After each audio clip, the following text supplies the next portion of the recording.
The Monkey Mind Podcast, your number one platform for athletes and mental health. Hosted by Danny Perez and Anthony Florentino. This is episode 58 featuring Tommy McCole.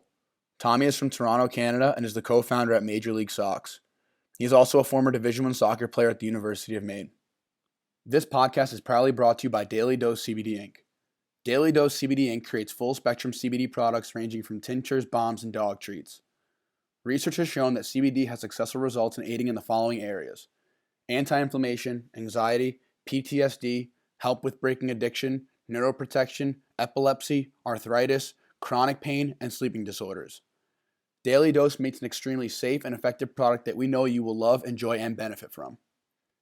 Daily Dose has given Monkey Mind listeners 15% off all their orders. Head over to dailydosecbdinc.com and use promo code MonkeyMind15 for 15% off your purchases.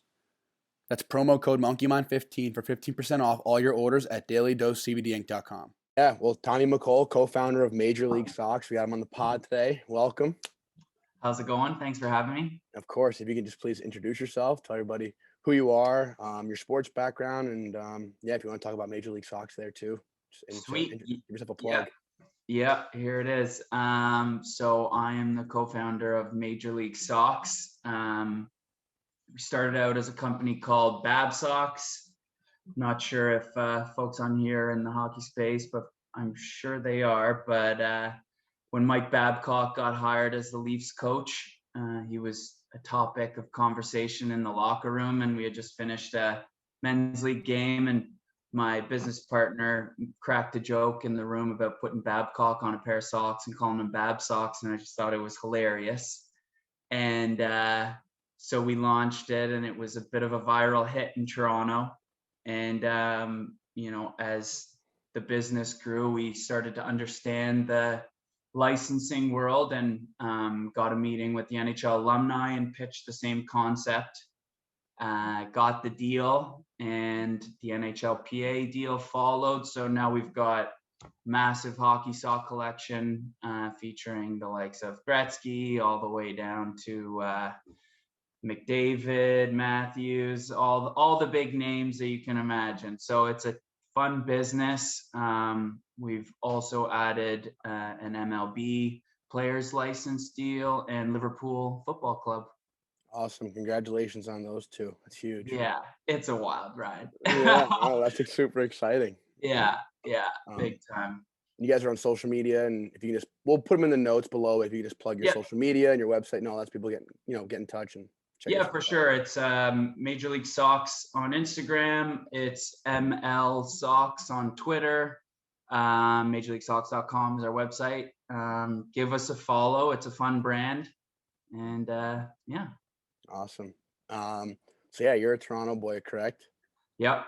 So you have a hockey background a little bit, but soccer was your sport. If you just dive into that.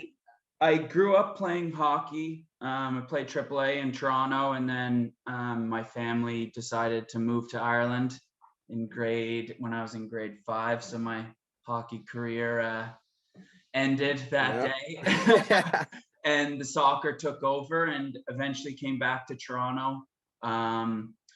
Got a scholarship down to the University of Maine, which is how we connected. Yep. Go Black Bears. Oh yeah.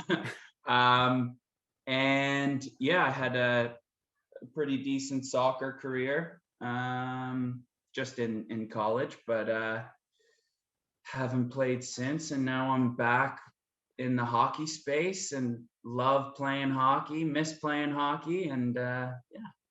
Yeah, well, it's good to have you back in the community. Yes. Oh man, the hockey community is great. I love it. It is. No, it's awesome. We were just talking before we recorded that the whole Tom Wilson situation. It's funny that soccer was your sport, but now you're back in it, and just like the old time hockey, and it's just exciting stuff. And hope to see Yeah, I think the league has to this instance in particular, the league is walking on a tightrope, because they can come down with the hammer and punish him to the nth degree, and completely remove all those borderline that may have been across borderline, but they gotta keep the integrity of the sport, I guess. So yeah. No, that's why I'm even walking on a tightrope talking about it here, on the air. But I like guys like Tom Wilson in the game. I think they need to be more involved in it. That way, this stuff is policed by the players, not so much by the league itself. And then, like we said, it's just you take that stuff out of the game completely, like those type of players. Then I think the game loses its history. Fight, But yeah, fight. yeah, exactly. Yeah. But no, let's obviously there's a podcast about athletes and mental health. So if you care to just kind of talk about your experience with mental health and kind of some of the stuff that you've struggled with in the past. Yeah, so before I went down to Maine, I don't think that I ever had any issues with my mental health. I thought that, I grew up in a really good family, supportive parents, a lot of great friends. So I've always kind of had a good support system. But when I went down to Maine in my freshman year, my best friend on the team passed away, which was I just got absolutely smoked by it. I couldn't believe it. My heart ripped out of my chest. I felt like everything up until that point, everything was in control, was exceeding expectations as an athlete, I guess, got the scholarship that I dreamed about, and then all of a sudden your world shatters. And I had a really tough time with it. I feel like the school took steps immediately to kind of help the situation, give some grief counseling to the kids on the team.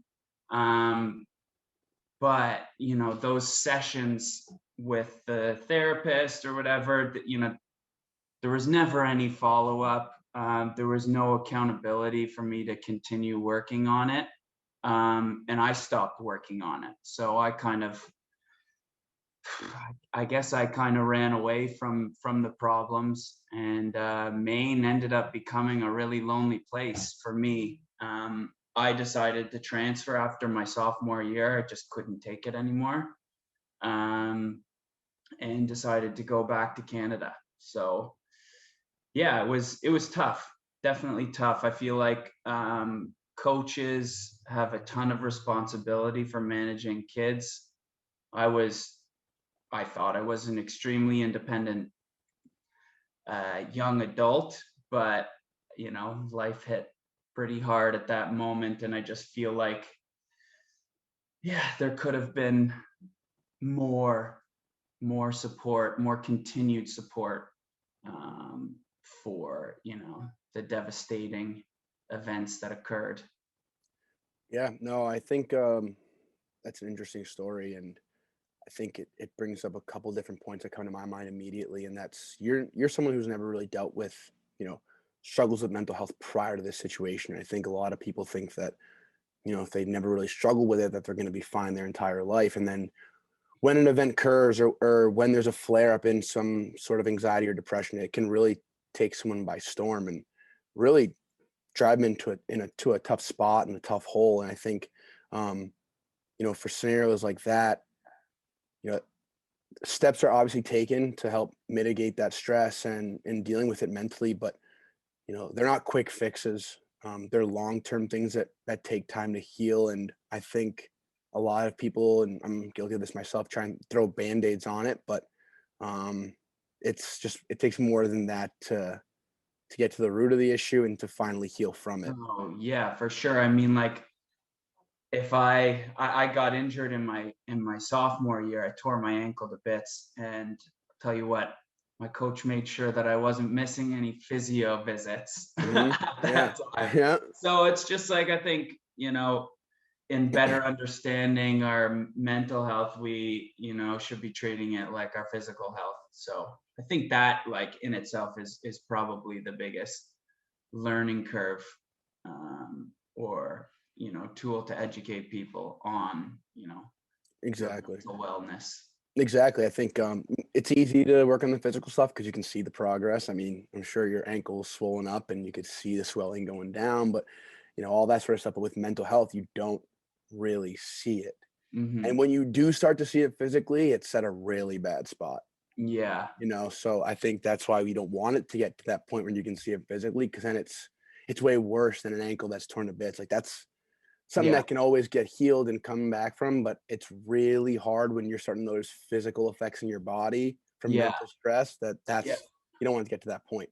Yeah, for sure. I mean, like for me, I decided to transfer, and I went to a school out in Western Canada, Simon Fraser. They had a really good soccer program there, and my academic career got off to a rocky start, considering Adam passed in my freshman year in the first semester. So like, not taking care of the mental health, I let the grades slip and ultimately failed out of school. So I suffered the consequences of not dealing with it properly.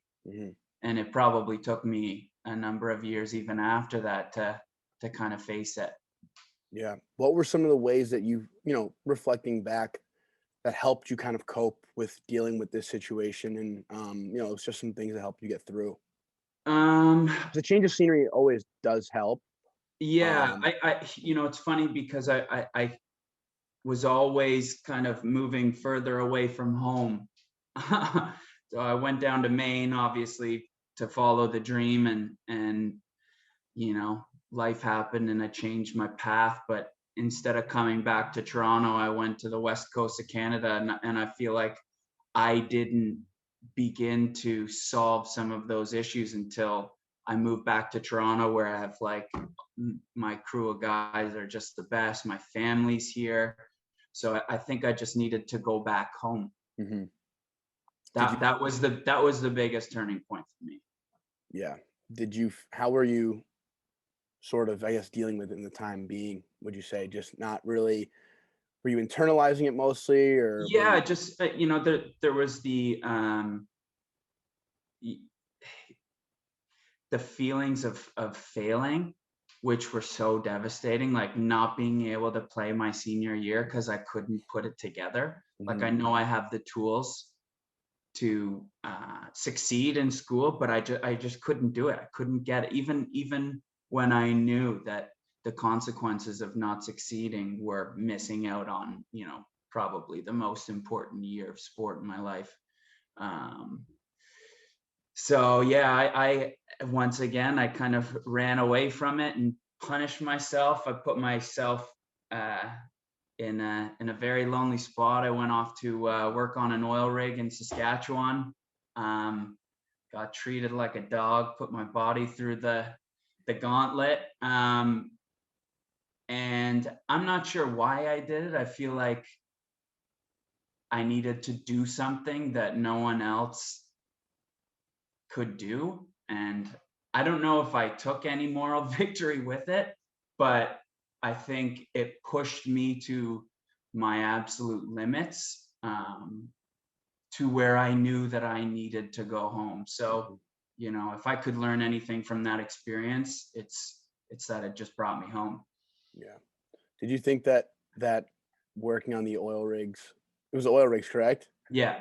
Did you think that was a nice little reset that you kind of needed? Because I'm guilty of it. There's been some times where I've just run away from things, and in a way, it's given me some time to reflect. And for you were just putting yourself through the ringer, and maybe it was in turn kind of good for you to realize, okay, this is what I need to be doing, get you back on track. Yeah, I mean, I'm glad I didn't get hurt out there, because I don't know if I did get hurt, I would ever forgive myself for doing it. It was a pretty bad situation then. Yeah, because I was out there. I don't know, man. It was such a rough time that I don't even know if it was worth it in the end. But really, yeah, because I drove myself to serious isolation. Like, I was in the middle of nowhere, Saskatchewan. Like, you don't even see. Yeah. In the movies. Like, yeah. What was I doing? But it can problems with your mental health can really cloud your judgment and drive you to do things that are not good for yourself. So yeah, I mean, looking back to where you were and where you are now, and kind of the the progress you've taken and the steps you've taken. Just kind of talk about, coming back home and then, getting things together and, Yeah. getting back to where you are now, because I think when a lot of people are in those tough, dark spots, there's no light at the end of the tunnel. It is there and you have to do some work to get out of it. But, you're Yeah. a prime example of someone who's done that. Well, I think when I came home, I eventually started the business. I always thought that I would work in a creative space. I love sport. But, having failed in school, I never really felt like I needed to prove to other people that I was capable of kind of competing in a more creative space or in the business space. I think I've worked a ton of blue collar jobs my whole life, so it would have just been super easy to fall back on that. But I get stimulation out of thinking creative, so I put myself on a path that makes me happy, and I'm dialed into hockey, which nothing wrong with that. Yeah, no, never. Yeah. Yeah. And it's fun. And I'm working with one of my best friends. Jake is my business partner. He used to be my older brother's like best friend. And when I was old enough, I got called up to the older boys crew. And yeah. Was there a time when you were back home that you were seeing a therapist again and trying to rework through, kind of like the old wounds, or was it just getting back, resetting, and then, kind of being around, people that you loved and your family and friends that you cared about and all that sort of stuff? Yeah, like honestly, when I am, working on my mental health, so to speak, like I'm out there listening to podcasts like yours. Like I know a couple episodes ago, there was a doctor, what was his name? Dr. Peter Berzins. Yeah, man, what a legend. Mm-hmm. And I just get really inspired. I treat my I'm not a mental health professional by any means. Like I'm definitely a work in progress. And I treat my mental health kind of like golf. There's 100 different ways to do one single thing, and you just got to find what works for you. And I try and listen and learn from professionals, and I'm curious just like you. Yeah, I think that's the most important thing. There's no set way of going about anything. It's Mhm. like literally, like you said, just working on what finds best for you, and or what you find best for you, and just keep doing that every day. And Yeah, and it's really difficult to be consistent. Like striving for consistency is like an endless pursuit. But I feel like when you're exercising well, it means your body's craving good things and you're putting good fuel in your body, so you're giving yourself a clear mental perspective. And I think like when you're in those clear states, it's a lot easier to digest this good content and apply that content to your life. Yeah, I want to talk or touch on a point that you brought up before, how you decided to start the business and take this creative pursuit and the business side of the pursuit, but you could have easily just gotten a regular job, but you decided to go this route. And I think a lot of players, when they're just getting done with the game, whatever sport that may be, they're at a crossroads. I'm guilty of it. I was been going through it. It's a Mhm. tough spot to be in. um, you know Talk about that decision a little more, just about why you decided to go that path. You said the stimulation aspect of it. I think it's so important to kind of chase those things that you love. I mentioned a few episodes ago, I've been trying to find something that I love as much as hockey. I'm really struggling doing that. A Yeah. couple things are coming fairly close, but it's just really hard. And kind of going all in on this has been giving me a sense of purpose and passion, and a couple other things that I'm finding help my creative side. So kind of just talk about that as well. I think it's important for us to really pursue the things we really want to do, and that we're passionate about, before we kind of just say, I'll do this. It's readily available, or I don't want to say Yeah. easy, so to speak, but you get what I'm trying to say. Yeah, I mean, it's funny because I guess the biggest lesson that I learned is just starting it, just getting after it. Like Jake and I remember so vividly, like it was such an exercise to get this thing off the ground that we almost didn't do it. And if I didn't do it, I don't know what I would have done. Like, it happened at the right time in my life where, I didn't have a full-time job that was secure.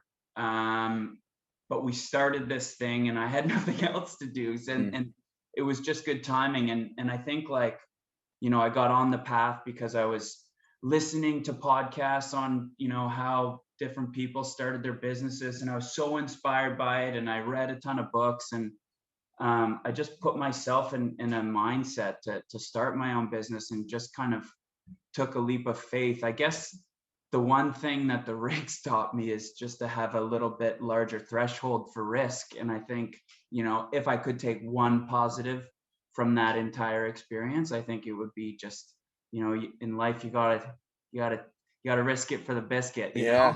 There you go. Yeah. And you know what? It's amazing what happens when you do dive in, because, everybody got help somewhere along the way. And it's amazing how many people come out of the woodworks to just, like, congratulate you on taking those steps. And, how can people help you? They just want to help. And I think, like,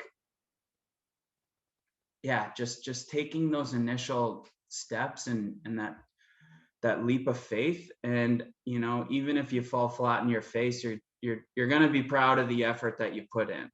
Exactly. Yeah, it's like you said, it's hard getting things going, and then when you do it, it feels great. It's a big relief, but it's very tough. And that was one of the things that I said. I was like, I'm going to give this a shot, Mm-hmm. and if I fail, I'll always have I'd rather have the regret saying that I tried and failed. Not that that is a regret, but I'd rather have that weighing on me than I didn't even try at all. Yeah, for I sure. think it's important. I just want to, how are you feeling, nowadays with everything, looking back, reflecting years back? How would you say, the progress you made overall and on a day-to-day basis?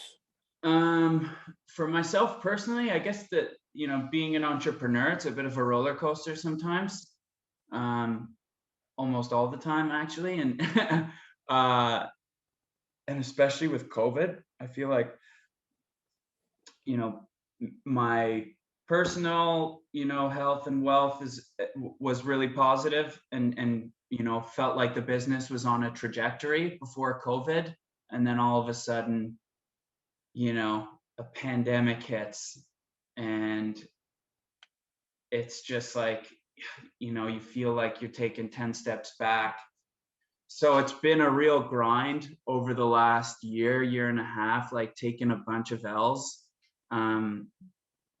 But, I feel like I am at my best when I'm putting my best effort in. Even if I'm not getting anywhere with, reaching out to different retailers across the continent, I'm trying to stock the shelves with these socks. And even if they're passing on the program, like, I know that I'm putting in a good effort. And I just feel like no matter what, when you're trying and putting your best foot forward, like, you're going to reap the benefits of the attempt, but you're also going to reap the benefits of future, success too. Cause anytime that you're putting in the work, you'll reap the benefits. Yeah, that's a funny thing that you just said that, because, in Dr. Peter Bergen's episode, a few episodes back, he talks about how the high performers in sport and in life in general don't focus on outcomes. They do what you said, and that's focus on the effort. And that's such an important thing. I think you can relate to this as an athlete. When you're an athlete, you focus on the goal. And, for me, it was playing the NHL, playing Division I, whatever the case is, and then you forget to enjoy the process. And yeah, maybe your effort's still there, but you forget to be, maybe you're slightly more diligent in your efforts. I think that's a great point that you bring up. It's not about the outcome. It's about, focusing on the journey and focusing on what you can do every day, and putting your best foot forward, and, giving your 100% effort. Mm-hmm. Yeah, 100%. I agree with that. Definitely agree with that. Yeah, I think that's just something that I think gets lost in a lot of people's journeys. I'm guilty of it. And, we focus so much on the end goal that we forget to kind of enjoy the ride. And yeah. And I think that, you could take this pandemic as an opportunity to kind of sit back, relax, and reset, or, you know, you can just get lost in the sauce. Yeah. You know, people are, you know, drinking too much. They're, you know, so focused on, you know, the end goal that, you know, not taking the time to grow personally. Yeah. There's something that's interesting that I wanted to ask. And you said prior you didn't really struggle with mental health, you know, prior to the passing of your friend. Mm-hmm. And then, you know, you were at a point where you were in a really, you know, tough spot. Now, would you say you're more towards, you know, before where, you know, you didn't really struggle at all, or would you say it's still kind of, you know, getting out of that tough spot? Or because I think a lot of people, you know, same thing, they don't have anything, and all of a sudden they get, you know, something happens and they really Yeah, start like to a struggle, trigger. and they can't seem to kind of get out of that rut, and you know, they're out of like the really dark spot, but it's still like a lingering thing. Would you say you're more towards the, you know, the clear, I guess you could say? Yeah, I mean, I think that the older you get, and if you're actively trying to learn these tools to help with these problems, I think you're definitely going to be in a better spot. You know, being an athlete, I feel like moving is a great first step, because it's easy for athletes to move, you know, get a workout in, come back, you know, address the issues. You're in a better mental state to do it. Yeah, and you know, go out there and listen to, you know, the Monkey Mind podcast and figure out how the professionals teach. You know, I keep going back to the athlete because I'm an athlete, and you know, I'm assuming your audience are athletes as well, and just, you know, learn from the pros, figure out how these sports psychologists are getting the most out of their athletes, and apply it to yourself. No, couldn't agree more. And you know, what's some advice that you would give someone who, you know, went through what you went through, and you know, something that you would have wanted to know when you were going through it all? um I feel like when it happened to me, it felt like I was the only person in the world going through, you know, when I compared my situation to my peers, you know, everybody was out at university having a blast, and I just couldn't help but think that I was supposed to be living this dream, and I was just so lonely, and, you know, just having breakdowns because I missed the guy so much. Mhm. But I think I think, you know, telling the next person that, you know, a lot of people go through this shit, and a lot of people come out the better end of it. And, you know, lean on your support systems to get through it. I Yeah. think that's some wisdom there. Yeah, no, I couldn't agree more. I think it's important that we utilize the people around us. I mean, it's helped me a ton. It's helped you, I'm sure. And um, it's just important to be vocal about this stuff and not let it bottle up, because it gets really heavy and Yeah, it's yeah, shitty, for and sure. you're not the only one, you know. For sure, not the only one. Um, but no, that is great advice, and I think more people need to take that seriously. That it's okay to, you know, speak up and be open about this stuff. It's completely normal to be going through it. Yeah, yeah, and when you do open up, you'll be surprised at how receptive your friends and family will be, Mhm. and if they're not, then, you know, find someone who will listen to you, because there's always someone who's going to listen to you. Exactly. You know, it doesn't, you know, it can be a professional. Like, I've I would advocate for seeking therapy whenever you need it, but, you know, I think you'll be surprised. Yeah. Yeah, It just takes. Oh, and for me, it was opening up about it to get kind of in the door with talking to my buddies. I would joke about it, and then, you know, a couple buddies would say, "Hey, like, you actually like deal with this stuff?" Or I'm like, yeah, "Yeah, it's bad. It's been going on for a while. I know I joke about it, but like, yeah, it's definitely something that keeps me up at night." And all of a sudden, we're having a conversation about it. They're opening up, and you know, we yeah. seek comfort and kind of, you know, relaying on these topics. And Yeah, I mean, like, even this conversation today, like, it's so nice to connect with someone from Maine, because I feel like that part of my life was just, it's just so boxed up and put on the shelf, and, you know, forgotten that it's, you know, I definitely feel a little bit of a weight off my shoulders. And I know like when I hang up the phone now, I'm going to be in a better headspace than when I started this conversation. So I appreciate, you know, this connection that we have here. It's pretty cool. Hopefully when the borders open up and you find yourself in Toronto, we can connect, because, you know, this is pretty awesome. No, without a doubt. And that's awesome to hear. That's really cool to hear. And I'm happy that, you know, this was able to make a positive impact for you and your headspace. And definitely looking forward to continue this in the future, without a doubt. And you know, don't want to take up too much of your time. Just kind of one last thing, just the future. What's looking like for Major League Sox? Kind of some things down the pipeline that you're excited about. Oh man, I Maybe just stuff you can't talk about, but you give a teaser here on the pod. You know, if you got listeners that have got some connects in the retail world in the US, I'm all ears. Yeah. You know, we're knocking on some big doors right now. Samples have been sent out. We're trying to expand our MLB line, which is, you know, a new exciting opportunity. Liverpool Football Club is like my boyhood club, so I'm super stoked to be representing them. Like, it's unreal. crazy. That's crazy. unreal. But, you know, hopefully get some bodies back in the buildings and, you know, get more deals with these NHL teams and sling a bunch of socks. Perfect. Yeah, no, that's unreal. Congratulations. Yeah. I'm a Liverpool deal. That's so cool. And again, for everyone listening, we'll have the notes, we'll have the website, the Instagram, all that. You can get in contact and pick up a pair of some Major League Socks. Yeah, boy. Thanks so much. Really appreciate you taking the time to come on and tell your story and be vulnerable. And you know, super excited to have everyone hear this and get this out there. But thank you again. Awesome. I'm looking forward to it. Thanks, Danny. Yeah, thank you. See you, buddy.